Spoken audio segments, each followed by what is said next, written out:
Hi there, this is the third video in our sequence of videos.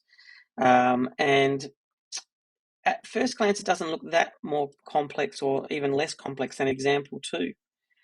But what makes it different from the other two examples is that the argument inside here is not just x, it's 2x. And how does that affect our solutions? That's what we're going to tackle in this video.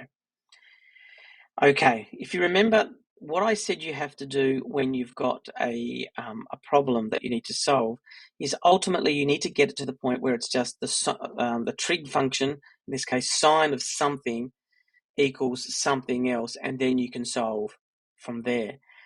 We've got a root 2 here, so while that root 2 is there, we cannot proceed with a solution. So we're going to divide out the root 2, and that leaves us with sine of 2x is equal to 1 on root 2. And I'm hoping you might now be familiar enough with our trig exact values to see that that's actually just root 2 on 2. So if you don't see it, all I did was rationalize the denominator and multiply top and bottom by root 2.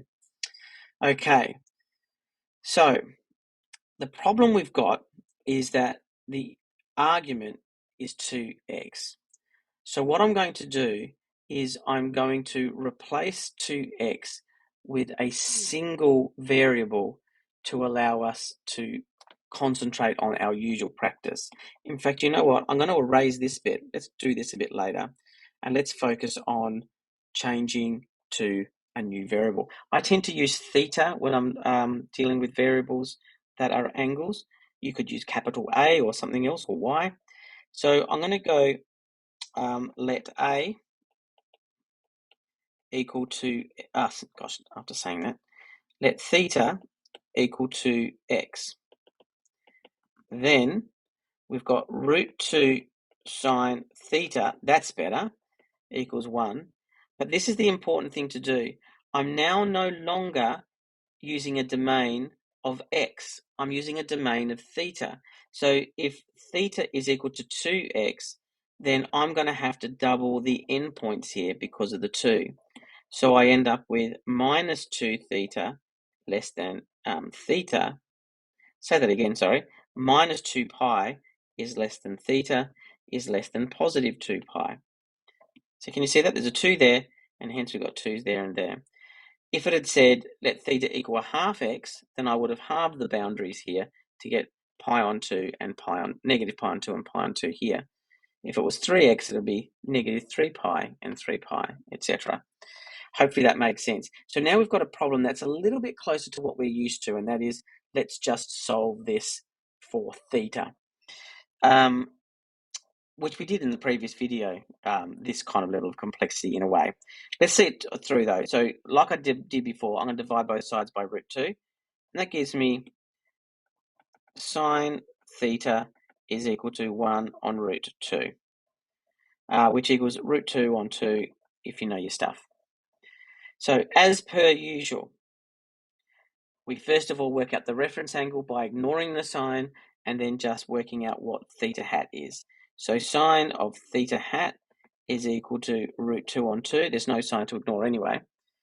And if you don't remember it, this is going to be this triangle here, where I've got 45 degrees or pi on 4. Circle one there, and that makes that root 2 on 2 and root 2 on 2 here. So that means that it works for the 45-degree angle triangle. In other words, theta hat is equal to pi on 4. Okay, that's a good start, I think. We've got theta hat equal to pi on 4. But the solutions are for theta between minus 2 pi and 2 pi. So what does that mean? Well, let's start off with the big picture first. Where is theta going to be positive? So if I draw my axes as usual, and I think of all students take care, then root 2 on 2 is positive here, and it's positive here. Here's where it gets a little bit more tricky. Our domain is from minus 2 pi to 2 pi. So that means we've got some reversey angles to do and some forward angles to do. Or if you like, some clockwise angles and some anti-clockwise angles to do. So I just tackle them one at a time. Okay, I've just got my notes here, which I'm just going to turn the page so that I don't mess up the video too much. So let's have a look at what I suggest you do is probably draw 4 axes, one for each of those quadrants. I'm not being clear. Let me draw them, then I'll explain. So for this one here, I'm going to go from minus 2 pi all the way around to 0. So what I'm saying is, starting off at minus 2 pi, starting off at 0, we would go backwards until we got to minus 2 pi. And we'll do the same thing here as well, minus 2 pi to 0. And this one will go from 0 to 2 pi. This one will go from 0 to 2 pi as well. The reason why I've got 4 is so I'm not cramping up my pictures. I know that I'm going to have 2 quadrants. So this will deal with one quadrant, and this will deal with the second quadrant. 4 angles in this part of the domain. This will deal with this quadrant, and this will deal with this quadrant for this part of the domain. So effectively what I've done is I've split my domain into the negative part and the positive part. Okay, well, what does it look like then? Well, between negative 2 pi and pi, just looking at the picture, that's all we have to worry about. We are going to have an angle that finishes here. I'll do them in different colors so you can sort of see it. Finishes here or finishes here, like so. That means the angle, because we're going backwards, is going to be going around and stopping there, or it's going to be going around and stopping all the way over here. So there's that picture. What about for the other side? Well, the lines are going to be the same, right? It's either going to be here or it's going to be here. So, oops, I'll change the color there. But in this instance, because these are positive angles, we go anti-clockwise. So we're going to be going all the way to there, or we're going to be going all the way to there. And as usual, the reference angle is the angle between the x-axis and the line. So we've got theta hat here, theta hat here, theta hat here, and theta hat here. Okay, so they're the pi's on 4. Okay, what do we do with that? Well, let's have a look at each one in turn, and we will just determine, really in our heads, really, exactly what that angle would be. So here we go. For this one here, I start off at 0, then I'll be minus pi on 2, then I'll be minus pi, and then I'm going another pi on 4 negative, or I'm going another negative pi on 4 to get to here. So I'm going to be minus pi on 4. Now again, in our heads, we can go, okay, we've got on 4, so pi is 4 pi on 4.